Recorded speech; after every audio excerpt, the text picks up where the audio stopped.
And welcome back here to Live Now from Fox. I'm Andrew Kraft. Like I said before the break, want to talk about politics as our eyes are focused toward the 2026 midterm elections. They'll be here before you know it. So live picture there at the U.S. Capitol in Washington. Live picture there as well over the skyline of Dayton, Ohio. Some major news out of Ohio Democratic politics today.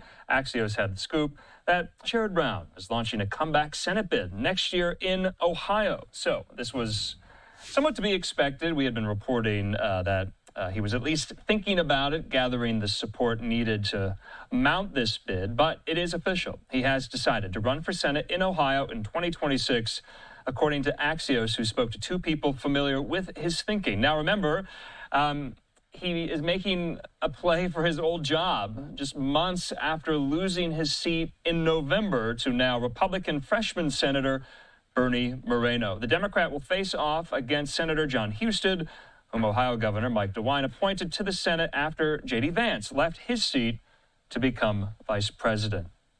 So want to talk about this, race that is shaping up to be quite a comeback attempt by Brown here. I want to bring into the conversation right now Karen Kasler at Ohio Public Media. She joins me.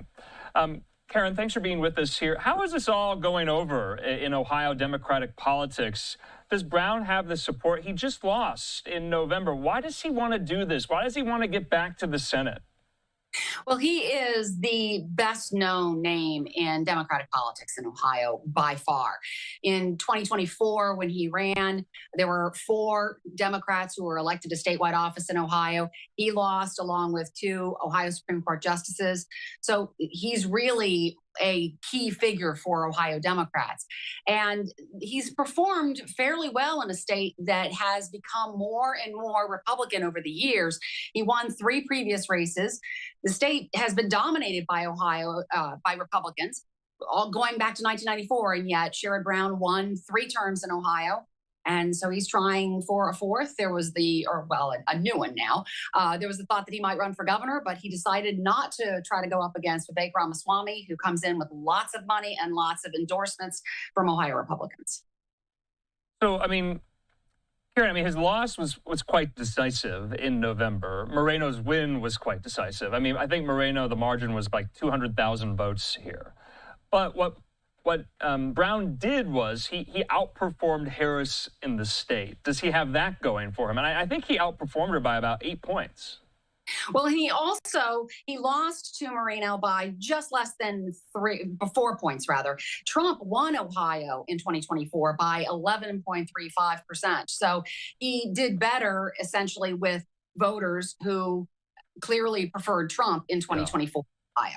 So I think that there's that thought. He really spent his 2024 campaign trying to appeal to those voters. He talked about working with Trump. He talked about immigration. He talked about some of these issues that I think he thought would play well with Republican voters. And they preferred Moreno by almost 4%. Yeah, Karen, what is he going to do differently this time? He was a 3-term incumbent. He'd been in the Senate for some time. Remember, we've all been talking about the age question in the Senate. That's kind of a national storyline. Can Democrats recruit a younger class of leaders to replace the older generation? Sherrod Brown is in his early 70s here. Chuck Schumer, it was reported, was trying to get him to run again. That's not necessarily a young bench, is it? No, and I think the Chuck Schumer influence may have been part of his decision to go for the U.S. Senate. Again, he hasn't officially announced anything, hasn't said when he's going to launch his campaign, but there are a lot of sources that are out there pointing to him. Nobody on the record with Democratic politics in Ohio is saying he's going to run and on this date. So I think that's interesting. But he had been talking about running for governor, and Chuck Schumer, there were pictures on social media of Chuck Schumer and Sherrod Brown out in Columbus in June and July. So it was clear that Schumer was trying to, I think, use his influence as Brown's friend and as the Senate Minority Leader. What he does differently, I think he's probably hoping for a lot of money from the national Democratic forces he really didn't get that as much against Moreno in 2024. So I think that's what he's hoping will work for him. I mean, the last time he ran a big money race, he ran in 2012 against then Treasurer Josh Mandel, one of the most expensive races in Ohio history. And he won by 6 points. But that was a pretty close margin in a year that a Democrat won, Barack Obama won Ohio. Yeah, I mean, to your point, Karen, since he first got elected to the Senate back in 2006, Ohio has just gotten redder and redder and redder here. Have you spoken to any voters? I mean, do voters want him back there in the Senate? He still maintains popularity. I mean, Okay. you'll see people talk about him because he kind of breaks the mold of some national Democrats. He does talk about blue collar issues. He talks about financial issues that affect working people. He has this, back in March, he set up this thing called the Dignity of Work Institute, where he talked about the effect of of policies on people who are working class, who are minimum wage and above, in that range. And so he still maintains a fair amount of popularity with voters who see him as a populist. I'm only asking that because, this was not so long ago. I mean, this was just in November, and losing statewide, does something to someone's, psyche and confidence about getting back out there. Clearly, Brown not letting it get to him. He wants to get back into the mix here. Is the support there, from the party, from the outside interest groups, from voters, from donors? Is there going to be a primary, you think? Or will he, if he makes it official, it seems like he's going to make it official, is he going to be the only one, you think, in the primary? I think so. I mean, the story originally started earlier today with my Statehouse press corps colleague, Jeremy Pelzer from Cleveland.com, reporting that labor leaders were telling him that Brown had said he was going to run.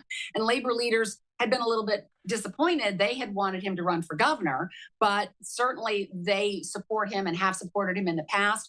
The new chair of the Ohio Democratic Party, Kathleen Clyde, is Sherrod Brown's handpicked replacement for the previous chair. So it seems very unlikely that the party is going to oppose anything at this point. And again, he's the best known name in Democratic politics in Ohio. He would have to get into the governor's race and have a primary against Amy Acton, the former director of the Ohio Department of Health, under Mike DeWine. That's going to remain as it is. And whether another Democrat, say Congressman Tim Ryan, might jump into that governor's race, that remains to be seen.